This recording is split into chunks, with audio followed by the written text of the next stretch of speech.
MLU headquarters in Philadelphia. This is Cleats and Cufflinks. Hello, welcome back. Another episode of Cleats and Cufflinks, episode 27. I'm here today. I have Will Smolinski, head coach of the DC Current, in the studio here in Philadelphia, in town for Thanksgiving with his family. So you can tell we're recording this a little bit ahead of time. But nice to have Will here. I'm going to do a couple of little moments of news for the folks. One thing is this week, you probably have already read it because you pay such close attention to what we do, but we have announced our schedule. And, to give everybody a little bit of an overview, we're going to be doing an early start this year, starting on the 9th of April for our first weekend of games. If you're down in, I guess, what do we have here? I could take a look. We're going to have DC's going to have a home game. So you guys are excited for that, I would imagine. Absolutely. Yeah. Getting us started. The Stags will have a home game. San Francisco will have a home game. New York will have a home game. And Philadelphia will have a home game. It's going to be a packed opening weekend. And then the season this year a little bit more compact than last year. We're running just through July. So we'll do the championship game will be in July on the weekend of the 16th and 17th. So mark your calendars for that.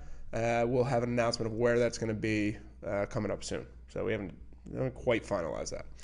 The other thing I want to remind everybody of is we're still in our interview process for our social media coordinator. This is the new position that we have available. So if you are into the tweeting or the Facebooking or the gramming instantly, you can, and you think you want to do that professionally, we actually have a great opportunity. It's a full-time job, hoping for someone here in Philadelphia, would like someone who can come into the office every day. But if you're not in Philly and you still want to apply, we are definitely open to getting someone who's a real pro, even if they have to work remotely. So you can send an email, the resume and cover letter, to work@mlultimate.com, and we're going to be going through that interview process over the next few weeks. So our hope is to have somebody coming in starting beginning of the new year. But anyway, so that's all I have for news for the moment. So let's get into our conversation here. First of all, thank you very much for coming in. My pleasure. Thanks for having me. It's a great space. I can't walking in. It's awesome. There's inventory around and stuff, but this is legitimate. It's a great space. It's a serious office. I think a lot of people don't realize that. No. We're in 3,300 square feet of space here. Yeah.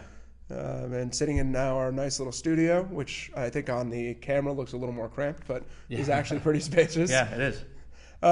So you're in town for the family and the in-laws for Thanksgiving? Yep. My in-laws live in Center City, Philadelphia, for those of you that are familiar with the area. So it's a great, nice little walk over here to the office, and it's good. Lovely. So head coach of the DC Current, and now a little bit different now. The official, single only head coach of the DC Current.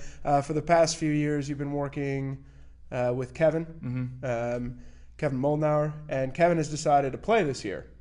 So you're taking on again. Actually, he played the first year. I keep forgetting that. He hates that I forget that. But I do keep forgetting it. So he's decided to play again, and so you're taking on this responsibility.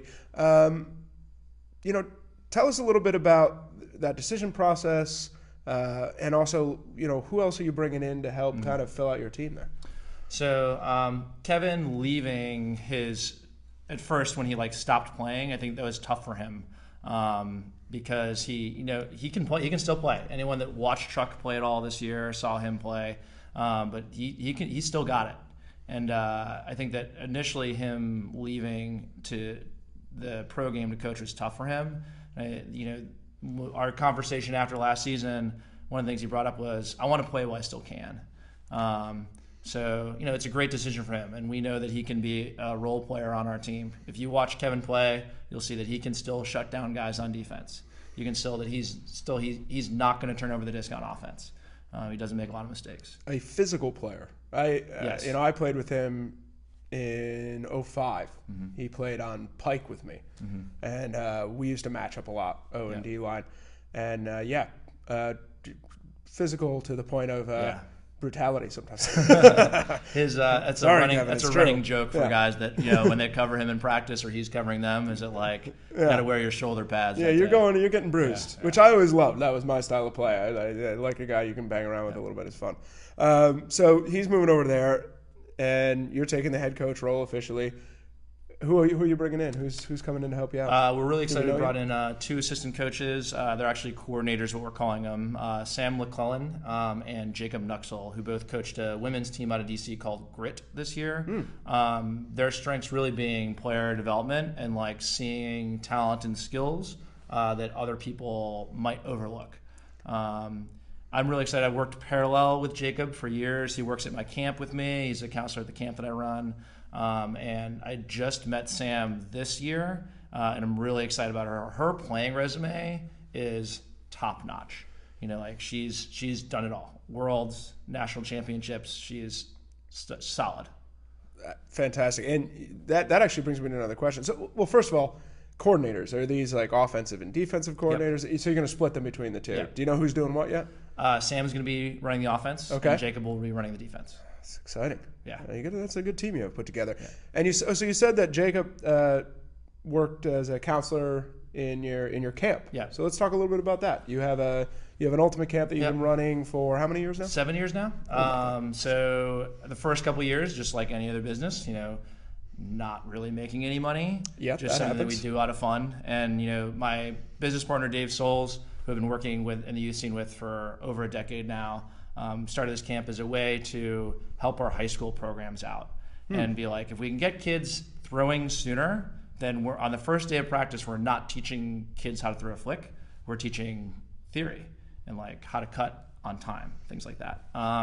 And it's really just taken off. You know, this year especially, the last 2 years, we've really expanded. We're actually looking to like franchise out and find other people to run Capital Ultimate camps at separate locations. Wow. Just because we have such a demand for these Frisbee programs.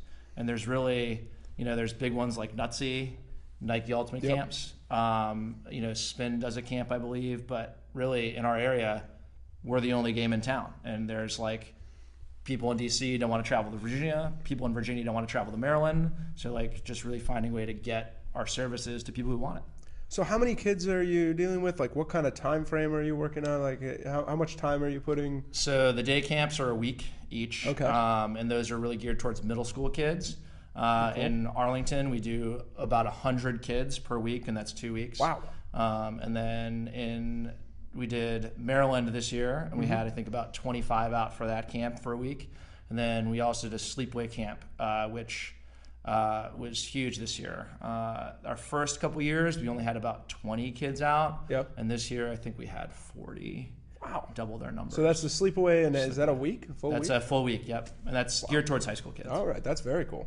So, and you're looking now to see if you can branch this out even further. Like this is this, as a business, from a business perspective, and we're always really interested in this, particularly on Cleats and Cufflinks. This is the Cufflinks side of the discussion. This is the boardroom. As a business, you're seeing that that this has viability. Again, running businesses around Ultimate, starting to build up the kind of economy of Ultimate is always something that interests us. So you're seeing that in the long run, that not only is the camp viable for you guys to pay your counselors, pay yourselves, give the kids a good experience across the board. Like this is the point you're at now. Yeah, and I think, you know, the place the pro leagues have in this is that like it makes the sport visible, and kids are like, this is something that I could actually enjoy doing and still be active. You know, for years as a youth coach, we would talk about we were taking kids that were non-traditional athletes that liked sports but didn't start playing soccer at the age of 3, so we're already not going to make the high school soccer team. Right. And kind of like building up these kind of kids that had athleticism or had game skills but just didn't have the background. And what's happening now is we're starting to see is like not only are there more of those out there than we thought there were, but also like there's some kids that are playing soccer that are tired of soccer. Yeah. And Ultimate is a viable competitive sport. For years, as a PE teacher in the locker room, I've been listening to the debate of like, is Ultimate a sport? Is Ultimate not a sport? And, you know, I never interject my opinions. I just kind of like play devil's advocate on both sides. And recently, it has been really eye-opening to see kids that before were like, it doesn't take any skill, there's no athleticism, that like when they go to Comcast Sports Network and they're like, I saw you on TV, Mr. Smo, that guy with that run in the end zone, and they're like trying to explain what they saw, what happened, but like, wow. And like, that's feeding into our camp. And like, outside of like that being good for the business side, it's just great to see that we're providing service and exercise opportunities for kids that want it. Absolutely, and I think I think we're seeing the opportunities open up more and more too. Something we talk about a lot. Sports are under a microscope in a lot of ways. Yeah. Football is suffering from that at the youth level. Soccer just instituted new rules about headers because of the concussion concerns. Ultimate, we've surveyed 3 years of this now, and concussion levels are actually very low. We've certainly had a couple, and a couple that were not as that were kind of scary, to be honest. And it happens. It's sports are sports. There's always danger. But I think that the fact that you get to do a lot of the things in Ultimate that you would get to do as a wide receiver in football without the potential brain damage is kind of a positive to parents, because I think about it from a parent's perspective. My son is only 3, but I can tell already that I have somehow bred a tiny jock. Like, this kid is just sports all day long, and he has a great flick, and I would like him to keep developing that, because I find this game fun to watch. And you're going to find this out. You have young children. As a parent, like kids, I'm an older brother. I have my youngest brother is 17 years younger than me, and I watched him play sports at young ages, and it's terrible. You want something that's fun and enjoyable to watch, and Ultimate kind of works out that way. I have a similar experience with my sister, who's 13 years younger, and like watching her grow up and play soccer, and a lot of especially with soccer, and a lot of the baggage that comes with that sometimes when you get to the more elite levels. And like one of the reasons why she kind of wanted to stop playing was because it was just, the people weren't doing it for me anymore. The game was still kind of fun, but like my teammates and I just like weren't getting along as well. And like Ultimate is one of those communities that like, come on in. We'd love to have you. Being welcoming is a big thing, right? And I love that you're doing this camp thing, and I love that, these camps going on, these kind of high school programs, that at least we can feed into it in some ways by providing that kind of aspirational moment, right?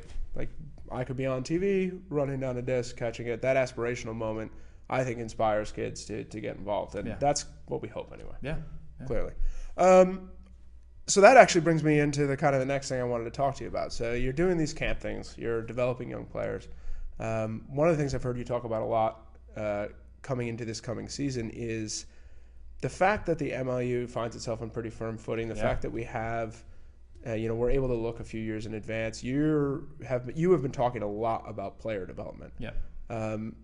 What's your kind of vision for taking relatively seasoned Ultimate players, or even people who've transitioned from other sports and are have gotten decent over a few years? Like, what's your philosophy for taking those people and moving them not only into better players, but into this system that you're starting to create down at DC? So ideally, any team that you're working with, you have players that are at all different parts of their playing arc. You have some that are kind of on their way down and getting ready to retire, still kind of have the skills that they need to, but maybe aren't as fast as anymore. You have some players that are coming up that like might be younger, faster, whatever, but also need to develop some of those individual skills, and like people all along those arcs, playing arcs. And so I think that one of the reasons why I signed on last year for 3 years with the Current is because of the viability that was there, and knowing that like this was a chance for me to build something that is greater than we're just playing for a championship in this 1 year. And one of the things I loved about being a high school coach was that I knew that I had those kids for 4 years. And we really have this, there's things we want to do today, and there's things I know I want to do next month, and there's things I know that I hope we're going to be able to do in 2 years from now. And I think that this is really the best opportunity that I have at this level to do that and kind of build something that's greater than the sum of its parts.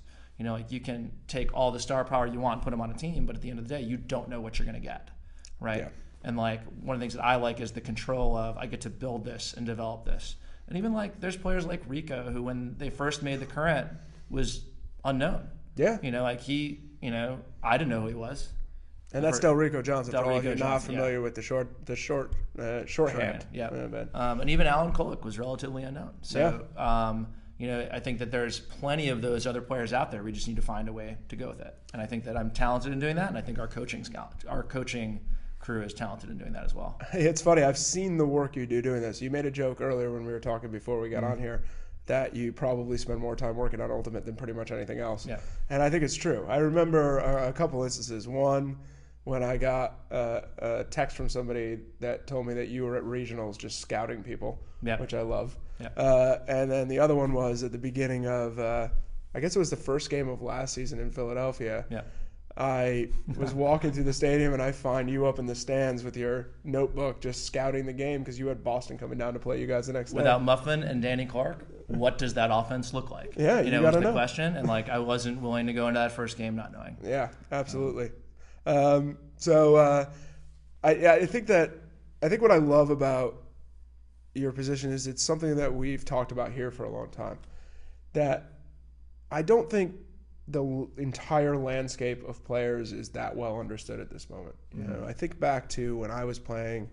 I got to play on a pretty good team. I played on Pike for a couple of years, right?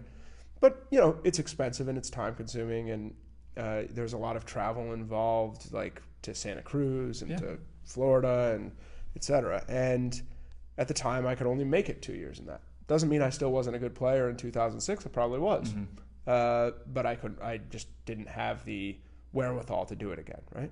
So there are players like that out there. There are players that come out of college and maybe they just don't live close enough to one of the major club teams, and maybe they have the travel problems with that. I know for some of our guys on the Current, it was just cost, with student loans and with I have a job, but I can't pay my student loans, pay for a car, pay for rent, and do this other thing. Yeah, and I think that's kind of the opportunity we have is what.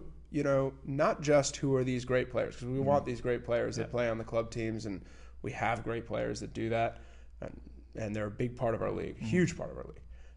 But also, who are we missing?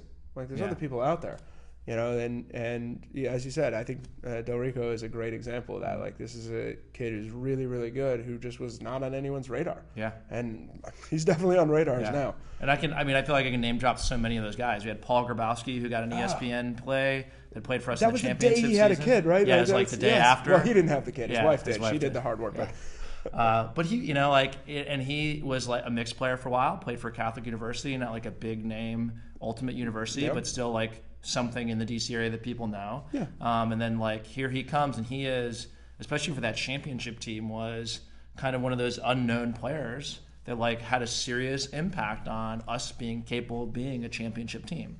Cody Johnston's another one of those. Eddie Peters up from Pittsburgh. Eddie Peters. There's some of these guys that players that you just they were really, really good for us. Yeah. And they maybe don't have the star power, they don't have the name recognition, but what they do on the field is so important. Yeah, I think that you guys have started doing a good job of identifying those people. I'm really interested to see what you guys do this year. I think that you have a lot of opportunities to find these new players and to start to grow them up. Yeah. And you've had some experienced guys signing back on. Yep. We haven't made any announcements yet, so we probably don't want to tip our hats here at the moment. But having those, that's the best thing I like what you said, the intersection of playing arcs. Yeah. The people just getting going in their career, the people who are maybe at the back end of it but have so much experience, and mixing that throughout your system is going to make a big difference, I think. Yeah, absolutely. And it's not new. It's not this isn't theory. Seattle and Boston both did this last year. Yeah. At the beginning of the season last year, everyone's look at all the people they lost. And those are the two teams that are in the championship game because they found a way to do it. Absolutely. Yeah. Tyler up in Boston was phenomenal this year. He was really fun to watch. My question is then you're leading me very well, by the way. I just want to tell you this. You're segueing for me, which I really appreciate. So segueing and mixing, let's talk about the upcoming season. Sure. You have... you don't know exactly what your team's going to look like yet. Tryouts are coming up. You're signing players now. You know what your coaching staff looks like, which is nice. Yeah. You guys actually have a great operational staff down there, too, with Matt Dewhurst. Oh, yeah. He just brought on Ryan. I forget her last name at the moment. It's a shame. But great people coming in and into that program, and you guys are going to be really solid. Back at Catholic University. Yeah, and I've been saying it from even our reffing staff down there, I think is so good. I think that Dewey runs a tight ship down there. I think that all those volunteers he has working for him and the people on game day are just so good at getting stuff up and running and a great fan experience. I can't tell you. I mean, last year was rough on you guys. You had some bad weather. Yep. Had some Holiday challenges. weekends I were remember tough. I was down there once and we had a rain delay, which have been actually few and far between for us. Conveniently, shockingly. though, the first game that we started selling beer. Exactly. They brought the beer thing into the high. We try to pick stadiums that have places to shelter in place. It's a big part of when we think about things. And you guys have a great one. So everybody came into that. It's a lobby. I guess it's a lobby. Yeah. And everybody came into the lobby, and then the beer guy came in, and he sold out of beer in like 10 minutes. But it was amazing. Yeah, they actually did though. Yeah. They ran back and they reloaded for the second half. That was a lot of fun, and it worked out. It was a beautiful end of the game once the weather cleared out. But yeah, so you've had some of those challenges, but there's no question in my mind that one of the best shows in the league, and I've been to all of them, is what happens down in DC, and you have a good crew there. But so taking that, you don't know exactly what the team's going to look like. You know where you're playing. You know the staff. Yeah, but given what you've seen over the past few years, like what do you think this season is going to look like? Who's the biggest mystery? Who's the biggest threat, challenge? Like what are these other teams looking like as they shape up? We've been saying for the last since the league started that the East is going to be tight, and on any given Saturday, any outcome is possible, or on any given weekend, you can be playing well, not playing well. One of the things that we know, especially with the schedule being released, those doubleheaders are tough. Yeah. Especially for us, having to drive up to Boston, sit on the bus the whole way, play, cool down, and then go back down and play again the next day is really difficult. And I think that Luke might correct me here. I think the only team to win any of those doubleheaders was in the history of the MLU was Boston in their first year, their undefeated year. Yeah, I think that's right. And so we know that that's tough, and especially like for our schedule, those doubleheader games are going to be hard. And it doesn't matter necessarily that we're playing Boston or New York or Philly. It's just that getting mentally prepared for that like trip is difficult. Yeah, it's interesting. The extra doubleheaders that exist in this year's schedule came out of conversations with the player advisory committee, which is a big part of how we make decisions now, which I think is great. We have players involved in our decision-making process for things that affect them. Yeah. Obviously. Makes a lot of sense. Why would you not? Yeah. So we have this advisory committee that, representatives from each team come and meet, and one of the things they were looking for was more of these kind of doubleheader games. And one of the reasons that they gave, which I thought was actually good, is it is tough going up for you guys. You go all the way up to Boston. It's the longest trip we have on the East Coast.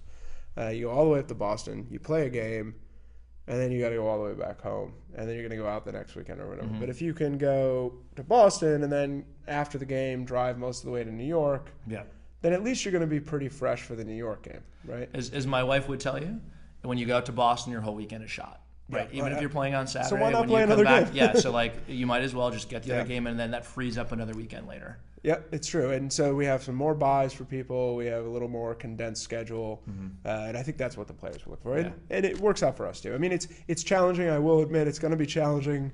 I know Greg is sitting back there in the control room right now, shaking his head. Yeah. It will be. It's hard. It will be challenging for the production side. It'll be challenging for the content side.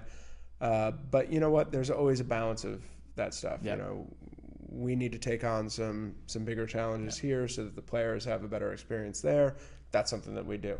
And we know that the players at times accommodate things that we need, right? All my apparel rules and what you can wear on the field, we need those, and they accommodate those. So there are good trade-offs there, I think. And those those business rules have such a significant impact on what we can and can't do as a league. Absolutely, and it's important. Really. Yeah. It's we were talking about this earlier. It's something that again, I feel like we talk a lot, like as a league, and we're pretty vocal, and we put out a lot of content. In fact, we got judged by. I have to ask my producer. I said, Tom, who was it who wrote the article that said we put out too much content? Was it Ultiworld? It might have been Ultiworld. No, I can't remember who it was, but somebody wrote an article where they were looking at everybody's content stream, and that was we put out too much. So we talk a lot, but sometimes we don't say things that are really simple because we think that they're understood. And we were talking about this earlier with Canterbury. You're wearing there. We got him in the background here. It's Canterbury on his chest. they are such an incredible partner for us. They provide all of our athletes with all the gear that they need to play on the field. So, all the uniforms they provide. They provide coaches' shirts. They provide, base layers. And they provide other stuff for us. And people don't really realize that that's what's going on. And it would be difficult for us to provide that. I know that when you play in a club team or you play in some other leagues, you have to pay for that stuff. And, we get to pass that right on through. And that allows us to spend the money we would have spent there somewhere else.